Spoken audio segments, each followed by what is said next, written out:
What is up, ladies and gentlemen? There are two words we love here on the Coaches to the Moon podcast: revenue and profits. And my guest today, Damian Andrews, is an expert on how to increase both of them, because he runs a podcast called Growing Revenue and Profits. And he's a very, very knowledgeable man in the field, interviewing successful people all over the world to get their insights as well. Not only is he a podcast host, he's also a very successful businessman of his own right. He's an international speaker, consultant, advisor, and he has helped businesses big and small to massively increase not just their top line, but also their bottom line whilst working less, which of course is the dream for all of us. So today, really great chat. We dig into some of his tangible sales and conversation tips, building rapport. We also dig into his history in the armed forces and how that has affected his time in business. Great chat with a really lovely guy. I really enjoyed this time. I think you'll enjoy it too, because Damian is a stone cold Aussie legend. Here he is, ladies and gentlemen, Mr. Damian Andrews on Coaches to the Moon. This is Coaches to the Moon, the only podcast you need to skyrocket your coaching business and create true impact on the world. Here's your host, Alex Morris. Welcome back to the Coaches to the Moon podcast, ladies and gentlemen, joined today by a very new friend of mine, Mr. Damian Andrews, international speaker, CEO, founder, consultant, advisor, host of the Growing Revenue and Profits podcast, part of the Next Gen Sales and We Leadership. This is a man with all the secrets and a man who I'm very excited to join on my show after spending some time on his show last week. We're going to dig into what makes sales a sale, what helps businesses to grow from small to big, how do you increase your revenue and hold on to more of those profits, and Damian's story as to how he got here. So I'm really excited to be here with you, Damian. Thank you for rocking up, mate.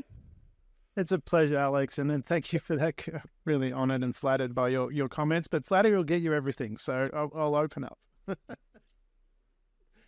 Well, you're a very handsome man. You're very impeccably dressed, very good podcast host, and I'm sure a very good cook as well. So please now tell us the secret of making money. Let's start from the beginning. Let's start. We spoke last week, and by the way, mate, I'm not sure if you are getting this on my screen.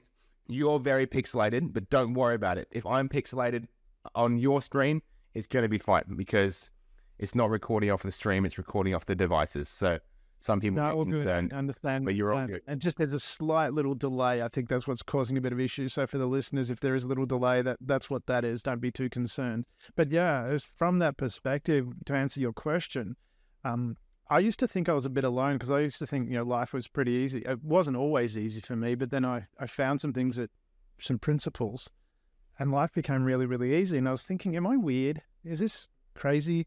And then I found a quote from Confucius, who said, life is really simple, but we insist on complicating it. And that then made it all clear from my perspective. Yes, growing a business, having a successful relationship, all those things are very basic principles about to follow. And if we just followed them and put all the other gumph to the side, wouldn't have any issues at all. And that's how I've structured my life, and also the advice that I share with the clients that I work with. And the ones that follow it have tremendous results. And you from background and discussions we had before, one of my clients, they were a small second-generation engineering company. And through COVID, in 18 months, they went from an $8 million turnover business to a $25 million turnover business. And the thing was, they didn't work any harder. They actually probably worked a little bit less, but they focused on the key things that got the results. And that was the difference that made the difference. So it wasn't any harder work. And they got to 25 million and they said, that's where we want to be. And they stopped there. And they just consistently have been doing that. So for the past three, when did they finish? That was 2021-ish, end of 2021. So they've consistently maintained that $25 million since then. That's rock and roll, man. Yeah, I read that little story on your LinkedIn page. I dipped my toe into LinkedIn very begrudgingly to do a little bit more research on Damian Andrews. I do not like the platform, but what I was very impressed by, actually, while we're on the topic, is how you manage to, you don't have millions of followers, or even, I don't think, multiple thousand followers, but every piece of content you put up gets hundreds of likes and comments on it, which leads me to believe that you're absolutely right, saying that this is quite a simple game if you focus on the right things, because we're not, there's a lot of bells and whistles on social media and gaining attention. There's a lot of shiny objects. It feels like to me, you're just putting out really good value content that people are relating to. And I'd love to know that before we dig into the really big concepts of business and life, what are some of your, I suppose, secrets or habits that help you to make content so relatable and so well engaged with? Oh, that's a good question. A very, very good question. I don't know that I really have the best answer to that. I put out things that I think are valuable, that I find valuable, that I find helpful, and I'm not thinking about, is this going to be liked, or is someone going to, and I'm not trying to shape it to like, to be liked. I'm just being myself and going, this is what I have to share. And I guess that's what we termed, I think, in this previous discussion as authentism, which is a word that I've made up, but I'm going to get in the dictionary. I'm determined to get in the dictionary. That you embrace your authenticness, being yourself. And from a marketing perspective, that's the best position you can be in. Don't try and be like someone else. And I learned, and I can't remember why I did this, but a long time ago, a lot of people talk about how they want to be like a certain mentor or a role model, or going, I want to be like Elon Musk, or I want to be like Steve Jobs, or that kind of thing. And years ago, for some reason, it switched, and I don't know why, but I just said I want to be the best Damian Andrews, and that was it, full stop. No, trying to emulate something. Yes, there is some inspiration that comes from other things, but it's my way. This is my version of that. And I think maybe that's why it's because it's me being me. And does everyone relate to that? No, there's a lot of, and I've had people that have contacted me and they've got to know a bit and they go, actually, I don't relate to what you're going, and that's fine. You don't have to relate to what I am. We're all going to find our own way.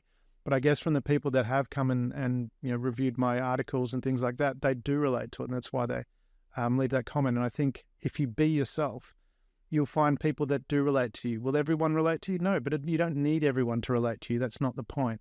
It's about just being you, sharing you with the world, and the people that connect with you will then connect with something that is authentic, to use that word, and they will relate to that. You're going to get it stuck. I completely agree. I think that's 100% authenticness. Yeah. It's really, really cool. Authenticism. I think you're completely right. And especially in the space of coaching, consulting, this solopreneurship space where so many of our listeners, and indeed you and myself, we are the face of our own brands. And you form these long relationships with clients where you're working closely together for months at a time. You really need to be actually very, very authentic on the way in, because people will figure that out pretty quickly if you're not who you said you were on social media. Maybe you can get away with it if you're selling t-shirts or shoes or a buyer wants product, but when people are actually talking to you and spending time with you and building a relationship, definitely authenticity is huge. And I think that just that as a message for marketing is, you said it's not the best answer, but I believe it is absolutely the best answer, because there'd be so many people out there thinking, oh shit, the only way to get followers right now is to be posting on Threads every day, or to be doing dances on TikTok last year, or before that to be on Snapchat or whatever it is. And, for me, probably I'd do better if I went on LinkedIn some more, but I do not like that space. So I think you're completely right, man. And I love to see it working for you. So let's scroll back a little bit, brother. Okay. I was going to say a tip for the people doing it as well. one of the things, and I learnt this from, for those in Australia that are listening, you might have heard of a guy called Frank Walker from National Tiles. Hello, Frank Walker from National Tiles. He's a friend of mine. And I mean, when he was starting the business, and for most of the time, while he was running the business, he only ever advertised on radio. Only radio. And he said if he had more budget for advertising, it would all go into radio. And the thing was with that, because he was so focused on that, he owned that market. And as you were laughing when I did the voiceover, it became recognizable. So he wasn't trying to, again, appeal to everybody and not get a market. He appealed to a market, a solo market, and he garnered that market. And that's, I think, from that perspective, when you're trying to do everything, it's not as focused and you don't have the reach and you struggle because you're not getting that depth. Where if you pick one medium, do it really, really well. Once you've done it really, really well in that, then maybe move on to something else. But, again, quoting what Frank said, he said, he was just getting so much return out of just doing radio. If he could do more radio and had more budget for radio, he would have done that and grew a massive business out of advertising on one medium only. Well, it's very easy as entrepreneurial people to always want to be doing more and more before sorting out what you've got currently. That grass is always greener, shiny object kind of syndrome, that there's always going to be something better. And right now, I've got a digital marketing agency, but but this guy over here, he's doing e-commerce or he's doing drop shipping, or maybe I should be a speaker, but the thing that we're currently doing, if we just focus on that for a little bit longer and just put a little bit more energy into systemizing that might allow us to go and try out other things without being at the detriment of our initial business. And one of my guests a while back who owned multiple... Go ahead, Damian. Go ahead. Again, a little bit of a lag there. I thought you'd stopped. But from that perspective, and it's one thing we forget as entrepreneurs, like you say, you want to do all these different things, but we forget about how human nature works. People are creatures of habit, and it takes time for that habit to form. So if you start doing something, this is where a lot of people don't succeed. They'll start doing something and they won't give their customers or potential customers the time to form that habit, to form that relationship with them. And you mentioned about next-gen sales. That's part of one of the key things we talk about is you've got to form that relationship. I mean, think about how many things that you buy every day that are in your cupboard, your toothpaste, your cereal brand, all that you buy just out of habit because you don't even think about it. And when you're want to break into a market, you've got to understand that you need to get into the mindset of people and break the habit of their behavior so they actually come to you. And if you're flipping around doing lots of different things, you don't get the opportunity to get that habit to form. And that's where a lot of people struggle when they start businesses or even want to go into a different area, is they don't allow that time and they don't have a plan to enable that habit to form so that the customers then just come to them naturally and unconsciously. Unconsciously is an interesting word for customer behavior. I've not really thought about that so much because I suppose that's what I do. I mentioned it before that, as probably everyone watching knows, I went and got my beard trimmed this morning. They can all tell. But I just, I never have to make a decision anymore about who I get to do my beard, where I book a haircut. It's just an understood thing. This is what I'm doing for my haircut. I know that if I need eggs on a Thursday morning, I'm going up to the local nursery rather than Woolies, and then I know that when my term ends with my current business coach, I will start the next one immediately. Unconscious. It's not even like a decision I have to make, which is really, really cool. So I think that's great. So in terms of creating a customer who... So to expand on that from that perspective of the unconscious side of things, as his head goes to the microphone, it's one of those things, if you actually are very clear about what you're doing with your product and service, but you also identify what is the unconscious belief that your customers have, and this comes to really, if you take that to another level of that identification of your customer, you're creating that customer avatar, so to speak. But if you go to an unconscious level and tap into that, people that's a very fast way of getting mass market adoption really, really quickly. And the example is the health food market. one of the things they tapped into was they said, food doesn't taste the same as it used to. Now, that was a belief people had.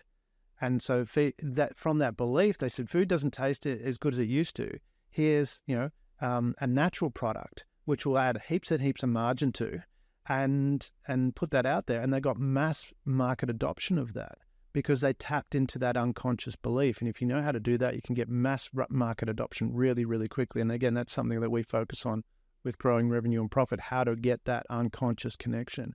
But it's a unique skill, and very few marketing agencies even know how to do this. I certainly don't see it in a lot of the work they do. What we do is, on a similar vein, a question that we always ask our clients when they come on board and we need to form an image of their ideal customer is we ask them, how would your ideal client complete this sentence? And it is, if only I could just. And if they can finish that sentence and they know how to finish it, then that really helps out. And that's a trick I learned from someone else. And then the next one is, what are the challenges and excuses they give for not achieving that result? And that's generally, for someone in the fitness space, you mentioned health food, like if someone's trying to lose weight, then maybe the fact is that going out for lunches and networking is a big part of their career. And they can't really skip fancy restaurants because they have to sit down or maybe they're salespeople and they're traveling, that sort of thing, or, whatever it is. And so if you are able to then know what sort of objections people are going to have about why they can't achieve this, or the excuses they give themselves, then you're going to be able to say, okay, here's how to go from dad bod to rad bod, even if you can't skip the corporate lunches or without giving up your networking drinks, that sort of thing. And those little bits, like you said, of understanding people's unconscious beliefs, which they don't really have until you dig into them, really, really powerful. So I'm glad you brought that one up. What sort of thing with this company that you talked about, who went from 8 million to 25 million? Let's take some of your lessons and see how they played out with that company who you just spoke about. What did you change in their business? Was it systemization? Was it the way they marketed to their customers? What was it that gave the biggest revenue shift and allowed them to triple their revenue in just a few months? Yeah, that was really focusing, understanding what the customer need is. They were working in an engineering space, providing services to first-tier contractors like your John Hollands, those kind of things, doing a lot of government work.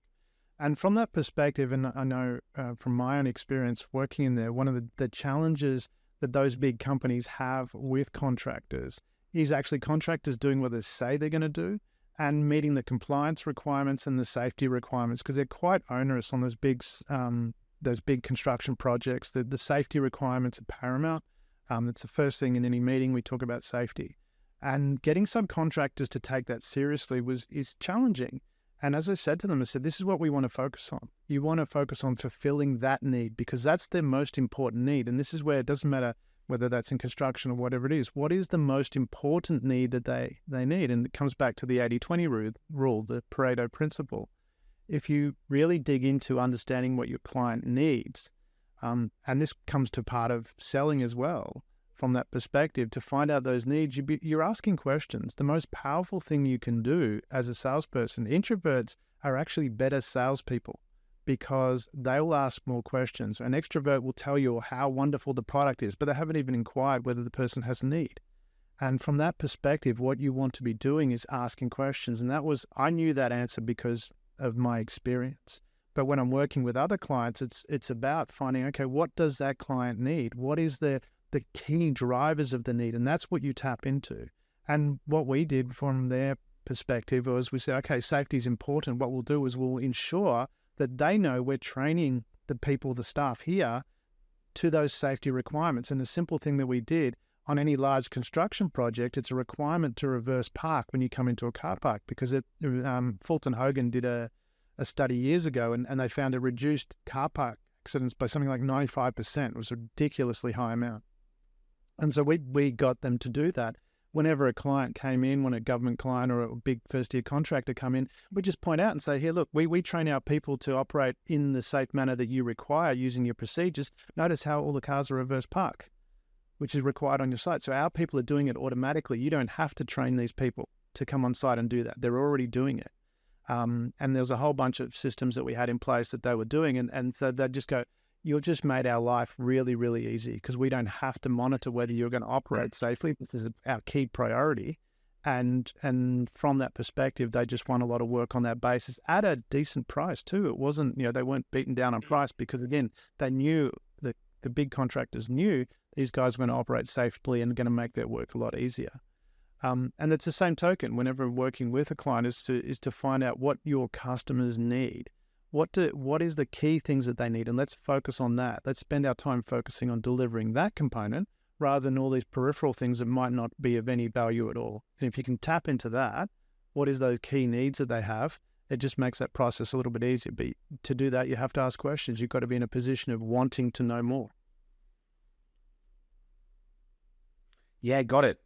I think that's really, once again, that little unconscious behavior of having people reverse park, changing how people perceived, your company and the way you did business. Really, really cool. We try those little customer experience things that make those special touches is huge. Even something that seems as small and insignificant as that actually creates ripples about how you do business, which is lovely. I love that to bits, man.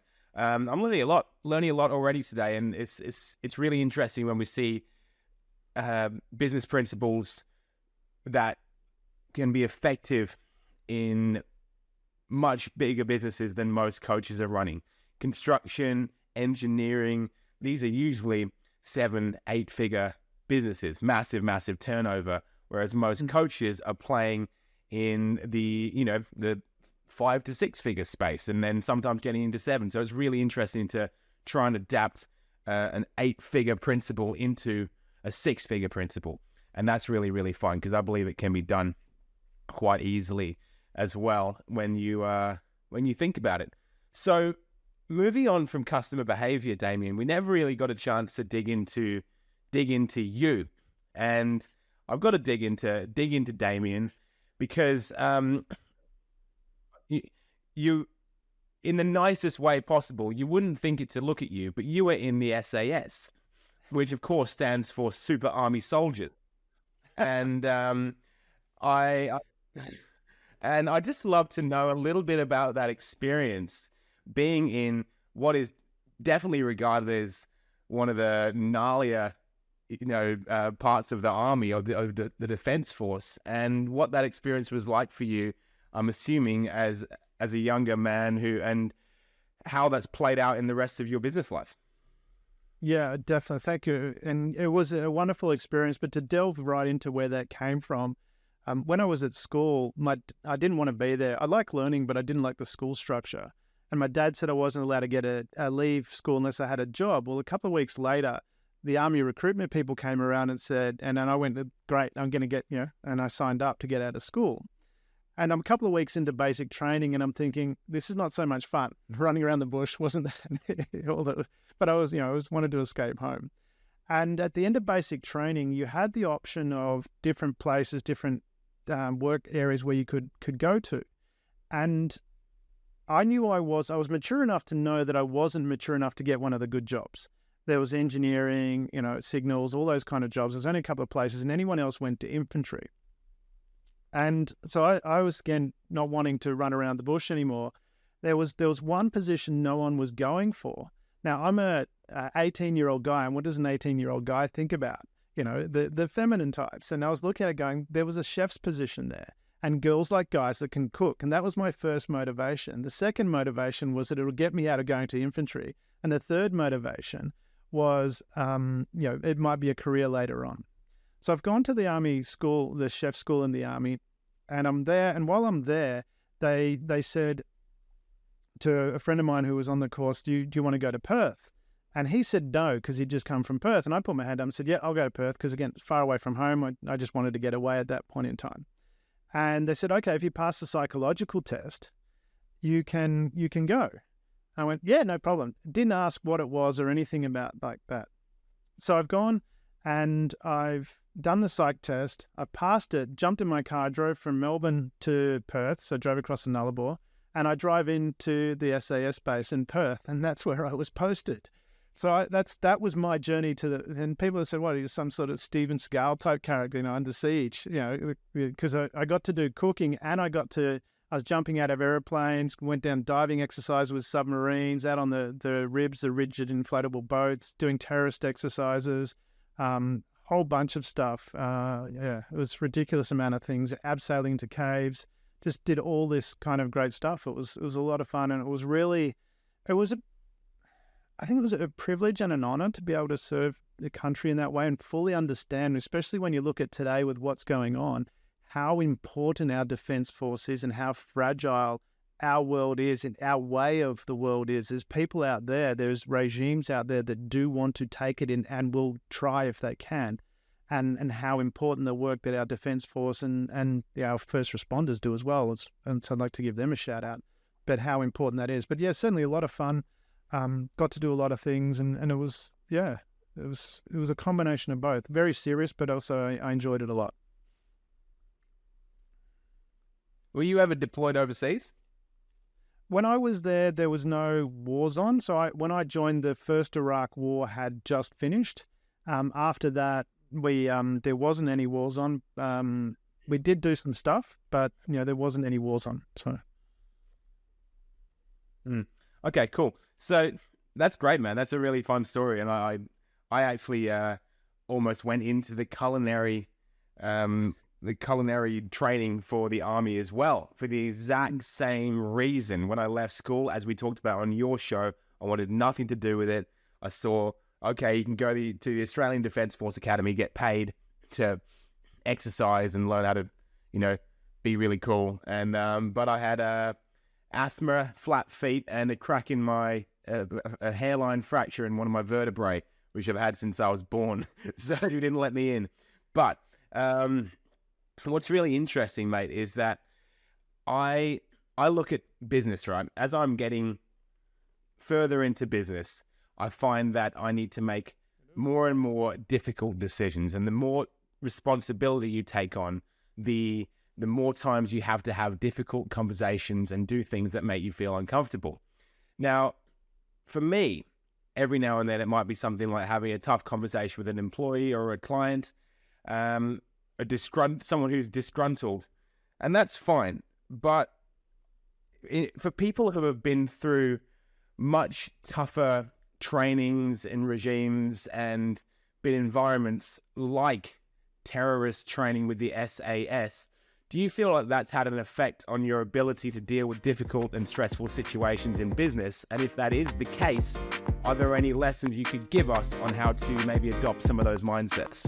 What's up, guys? Alex here. If you're enjoying the episode, please don't forget to give us a subscribe on whatever channel or platform you're watching or listening to this. Really helps us to make an amazing show every week. Thank you so much. Back to the episode. Yeah, definitely. Certainly, if you ask my dad, he would definitely say that it was 100% affected my attitude and my level of responsibility and how I approach life. And he's probably right from that perspective.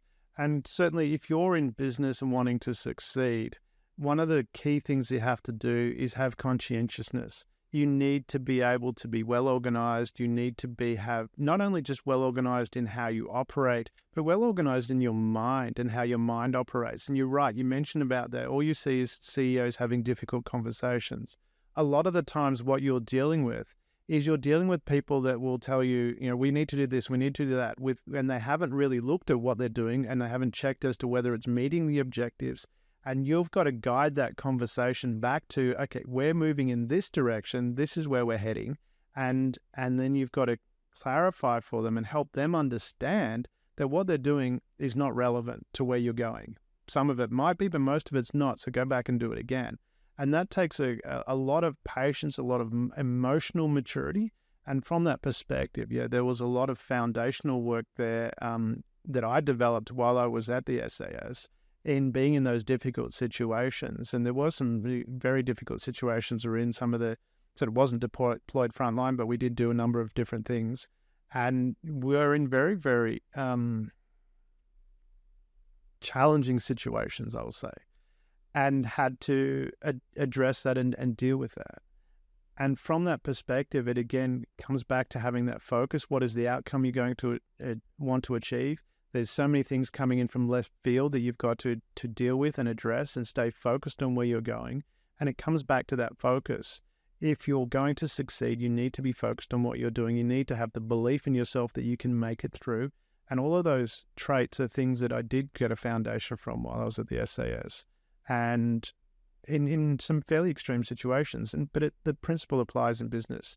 And it applies, and you mentioned before about big business that I've worked with and smaller solopreneurs. The principles are the same. It's more fragile for a small business because you don't have the same, in most cases, you don't have the same level of resources to be able to get through tough times. So you've really got to be on the ball. And that's where it's so much more critical to focus on those principles and what are the key things you need to be doing and only focus on them. So that discipline is much, much more important as a smaller business than it is in a big, it's still very important as a big business, but a big business has a little bit more security in the assets that it has, the resources that it has, and the ability to move forward. Whereas a small business, in most people's situation, doesn't. They don't have a lot of assets behind them. They don't have a lot of revenue, and that can be impact very, very strongly. So yeah, conscientiousness, something that definitely learned while I was in the Special Air Service Regiment, and something that is really, really critical from operating a business. Yeah, love that. And on something you said then, in terms of big businesses having lots of assets and resources and more wiggle room, like we certainly saw that during the initial stages of the pandemic, was people just shutting down within a week because they did not have those cash reserves, especially people in low margin businesses like hospitality who were not able to operate, like fine dining.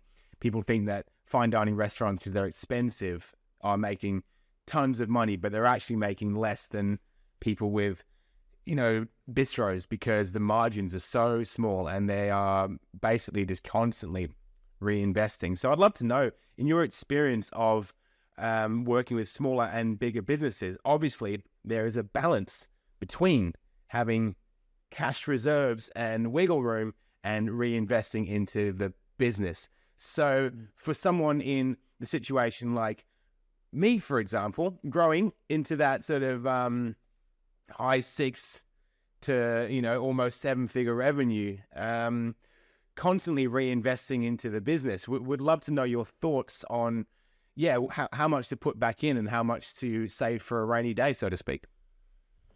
Great question as well. And also just to highlight, it's not something that's an exclusive problem to small businesses. One of the clients that I was working with was a very large company, and their goal was to get to $1 billion, so 90 turnover. And in the meetings that I was having, I said, well, what about profit? And they go, oh no, we just want to get to the $1 billion turnover. Well, they got to the $1 billion turnover, but they lost money. They had cash reserve to float that, but they didn't focus on that. And this is where it's really important to answer your question, is when you're focusing on things, you want to be focusing on the things that are going to add money to your bottom line, not necessarily sales. So you need to be very careful with the clients that you're seeking. You want clients that are going to give you that margin. You mentioned about margin. You want the clients that can give you the best margin, because that's going to give you the security. The cash that you keep is cash that you can use to reinvest in the business. That's the surplus cash that you have. So the more of that you have, the more you can reinvest in, or more of that opportunity you have to reinvest in the business. So part of that focus, again, coming back to life is really simple. We just insist on complicating it. A lot of times people will go out there and out of a need or a desire they take every potential client without really thinking about, is this client useful for me? Another a business that I know, that, and this wasn't a client, but it was a group of 3 guys that had a plumbing business, and they were turning over 15 mil. And they were working flat out, didn't really have a lot of time, 7 days a week, no time for their family. They actually decided they were going to get rid of all the crap clients, and they did, and their revenue dropped from $15 to $10 million. They had more time in a day. So they worked a 5-day week, normal hours, so they had time for their family. But the thing was, their profit went up. They had more money in their pocket at the end of the day. So their revenue went down, but their profit went up. And that's the two, you've got to put them in sync. When I'm investing in my business, growing my business, am I investing in the high margin areas that are going to give me the most value for the time spent? Because investing and growing your business is something out of your ordinary operation. So it takes that little bit extra time. So you want to get the maximum return on that. And that's the real key, is finding those areas where you're going to get that maximum return and having the discipline to say no. And especially if it's a difficult client, my advice is refer them to your competition. Send them off there. Let them deal with it. It's going to make your life easier. Yeah, well, you mentioned the Pareto principle before, that 80-20 rule. I think there's always, in service-based businesses, you're always getting, I feel, 80% of your 20% of your clients give you 80% of the work. I feel like and it's often we're talking over each other, Damian. Sorry, it's often for me the people who are paying more, who have the bigger businesses, who are the easiest clients. They're the ones who sort out their invoice on the day, and they will take mistakes in their stride. And it's definitely people who are a little more scarcely, not as used to investing in their business, that are definitely the more difficult people to deal with. Just because they're not used to it yet, not because they're not good people, but just because, they have not grown that capacity for risk and investment yet, as the bigger guys have. So I know you were going to say something there, so please go ahead. Yeah, well, to put that in context, as well as in dealing with that and that understanding of people having it, and it is a good distinction to make between people and their behaviors. You're right, some people don't have that experience and they become more difficult to deal with because they don't have that experience. And that's a choice you need to make as an operator. Do you want to deal with that? But to put that in context, in a recent episode on growing revenue and profit, I did a discussion where I was talking about McDonald's.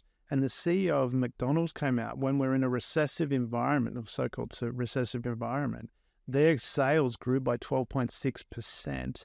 And he said, not only that, we're accelerating the business, we're investing in our people. What they were doing is investing in new technology to free up the time of their senior managers, so the senior managers could then focus on what's happening in the market and be able to make more adjustments to adapt to the market. And so that's when you think about it, when you're operating a business, these are the people you're competing against. So if you're fluffing around with stuff that's causing you strife and not enabling you to focus, you're competing against someone like McDonald's. Whatever your industry is, there's bigger players in there, and their focus is on accelerating the business, investing in their people, investing in those quality areas. And that's where, from that perspective, not only are you more fragile because you're smaller, but you've got these people with all this experience competing against you and wanting the same market. So you really need to be on the ball and go, okay, what am I doing? Be very, very clear about that. And that's where we come back to that whole principle. Life is simple. If you're not clear about it, then you're not making your life simple. You need to be clear, go after this market, do what Frank Walker did, focus solely on radio. Well, I'm not saying you should focus on radio, but pick your medium. Like you said, you don't like LinkedIn, you don't go there. That's why we don't hang out very often.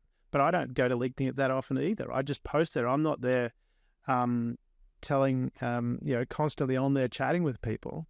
The other thing that you can do with these sort of things is be smart about it too. I mean, how often do you get people contacting you, giving you an offer and saying, come and help your business, or I can help your business, or whatever it is. You get these promotional things from people cold emailing you, cold calling, whatever you want to call it. What I do with that is a lot of people just ignore that. I don't. I respond and say, look, I really appreciate you contacting me. I don't have anything for you at the moment. However, I do have this. And then I'll send them the brochure for We Leadership or Next Gen Sales or something like that. And so I do it as a reverse, because they've initiated the contact. So I'll send back something saying, here's my services. Can I help you? Some people don't return the call after that, but other people, we develop a relationship. Yeah, I had a guy do that to me, which was hilarious. We used to get a lot of business from cold emailing. We used to send like a few hundred emails a week. And one guy came back and he goes, looks like you need my help more than I need yours. and I was like, you bastard, which I would have accepted if he'd said it in a nicer way. I thought he had a very, I didn't like his tone, but I accept that I need lots of help from lots of people. Hence, we all do, right? Hence why I love to have people on my podcast just to sneakily get free coaching from experts like yourself there, Damian, under the guise of creating content for you. It's genius. What a hustle. Just, but what you said, that's what you said was a really, really critical thing to say. I kept going then because I wanted to get this point across, but you highlighted a really, really important point. That person, as you said, that came back to you, as you said, if they had been nice about it, you probably would have engaged with them. And I love my pop culture references, and I'm a child of the 80s. One of my favorite movies was Roadhouse with Patrick Swayze. Now, he's a bouncer who beats the crap out of people, but he talks about being nice. And that's a really, really important thing to do is have that attitude, separate behaviors. When someone, it doesn't matter, even if they come across as, just approach it from the perspective that they've got good intentions and react nicely. And if you do that, you might create this relationship that wouldn't have been there had you reacted in an aggressive way. So always be nice, as to your point there. As if he had approached it in a nice way, in a bit of a humble way, and say, look, and maybe made a bit of a joke about it, and then get you to laugh at yourself at something, pointed out something that might have been ridiculous, and just gone, hey, this is a bit silly, and then you create that rapport, and that's one of the critical things that you want. People ask me all the time, how do you create rapport? What's an easy way to create rapport? And I've got coming out this week, and it'll be after this goes to air. But talking about the one key principle to create rapport, and that's show interest in other people. That if anyone in a relationship, any guy that's in a relationship, or girl, depending on which way you swing, but if you're in a relationship with a lady or a feminine type, and you actually show interest, and say, hey, honey, how was your day? And when she's talking to you, when she's talking, and you can do this whether in a relationship or business relationship, repeat the last few words that they say. They'll say, oh, and this happened, and then we're at the fire station, and the fire truck come out. Oh, the fire truck come out. And they will keep talking. But what you're doing is you're creating a connection with them, a bond with them. You're creating a relationship where you're actually listening. And that's where, if you want to create rapport with people, coming back to your point about being nice, if you respond in a way that asks a question and shows interest in what you're doing, you'll create this wonderful relationship. And then from there, that's where a lot of sales come from. A lot of sales that I've got for myself and for clients was just ringing up and inquiring about their day, about their life. Normally after Christmas or New Year's, I'll call up and just inquire about, how was your Christmas, New Year's? I've got so many sales out of that just by calling up and I didn't have the intention of asking for a sale, and they offered it.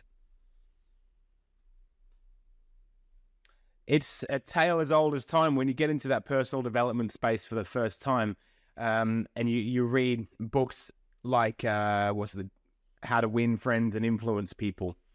Those simple principles at the beginning that most people don't think about, like taking the time to learn someone's name. I came on your show and you were really well researched. You knew some stuff about me before I got there. You showed up on time, put some effort in, and ask a lot of questions. I think that's really, really great, as long as it's used authentically. And I'll tell you that I used to work in restaurants, right? And people love being friends with a waiter in a restaurant because then you kind of got an in, and you could always smell the people who are doing it just to try and get some free shit, because what they would do is they'd learn that my name was Alex. And the whole time through the meal, every time they talk to me, they'd say, oh, so where are you from, Alex? Excuse me, Alex, we get a menu, please, Alex. And, oh, excellent, thank you, Alex. And they just use my name too many times. Like they had these fake people skills, and you can just sniff it out. They're just looking for a free dessert or something like that. And so no, I think that definitely everything's practice, right? Everything is experience. A sales conversation that you're having today will probably be a lot easier and more relaxed than one you had 20 years ago. Same with me. And I think that if we had to take one lesson away from it that I have learned is huge. And ironically, I say it in a very long sentence. Saying less in a sales conversation is really, really hugely powerful. 100%. 100%. Yeah. You said so. Nailed it. Well, I actually had I had your business partner in Next Gen Sales, Peter, on the podcast a few weeks ago, and then off the back of that, I went into his office, and he was talking to me about his system of sales and conversations, and he was doing it by asking questions. And as he explained the process, I realized he was doing it to me, and I started laughing about 3 points into his 6-step system. Because I was like, you are selling this to me right now, Peter. He's like, no, I'm collaborating with you. I'm having a collaborative conversation with you, Alex. And you know, it's hilarious, man, to realize someone's selling to you, but to love the fact that they're doing it is really quite a skill. So I'm sure you guys are going to be changing some lives with that system for sure. Well, from that perspective too, Alex, when you look at that and look at that process, at the end of the day, if you're there selling someone, there is that negative connotation that people have that you're trying to get something out of them. But if you're actually approaching it from that genuine perspective, if you want to help them, you've got a service or product that can help them. And all it is you're just sharing with them, this is how this can help you. This is how this can better your life. Then it becomes a very smooth conversation as you experienced. It's not about here's my wonderful product and you here are all the widgets and features and then make it really, really wonderful and it's about me and tell me about me and listen to me and this is how great it is, blah, blah, blah. If you're there going, hey, look, Alex, I understand you've got this problem with marketing and you're having trouble reaching people and you're sending out all these emails and you're getting not so much response from them. Have you considered approaching it from this way where you actually might get a bit more response? Would that be of interest to you? And then all of a sudden that process becomes, again, more about collaboration, about more understanding what that problem is. And also to having the integrity if there's not a fit. You say, look, I understand, Alex, this doesn't work. We're in different markets. But if we do have a point of collaboration in the future, it'd be wonderful to work together. And by the way, do you know of anyone that might get value out of what we've got here? And then you throw in the referral. You're asking for a referral, which is really important. But that's a very, very key thing to do is have that discussion, be interested in them and what their problem is, and then you're not selling. Well, I'm very interested in you, Damian, and you've got a wonderful story, and I'm well aware that I've kept you a little longer than I promised today because of our technical issues in the middle there. But I will say that Damian Andrews has been with us today, and DamianAndrews.com is a very good follow on LinkedIn if you can go into that hellhole of a platform. But also, he's got a fantastic podcast, Growing Revenue and Profits, and everything that Damian's up to since we've met has been really, really cool. Incredible content, and you're a really, really fun guy to listen to. I wish we could do another hour together, mate, but I'm really, really honored to have you on the show today. Great story, wonderful stuff. Thank you so much. Oh, it's a pleasure, Alex. Really, really enjoyed the conversation that we've had. And love to have a follow-up at some point if that fits within your schedule. More than happy to continue the conversation. Of course. Yeah, we love returning guests because in doing this chat, we open up more wormholes that we love to do. But I understand that I am not yet Joe Rogan with an audience of people who will listen to me for 3 hours. So I try and make it concise and just, have you back instead another time. I would listen to you for 3 hours, Damian Andrews, but if I had to listen to myself for 3 hours, goodness me, there would have to be some whiskey involved. Mate, it's been amazing. And I wish you continued success in your life and business because you're a truly lovely fella. So thanks again. Thank you. Anyone listening to the recording, hopefully it is smoother than the live stream that we've been trying to do today, but we love you for that nonetheless. I'll be back next week with just one episode of Coaches to the Moon. Next week is my daughter's 3rd birthday, and I'm taking them to the zoo on the day when I normally record my podcast. So family first, podcasting second. Thank you so much for listening to Coaches to the Moon. Until then, see you later. Much love and peace out. Coaches to the Moon will be back next week. Until then, reach us on Facebook at To The Moon Digital Marketing.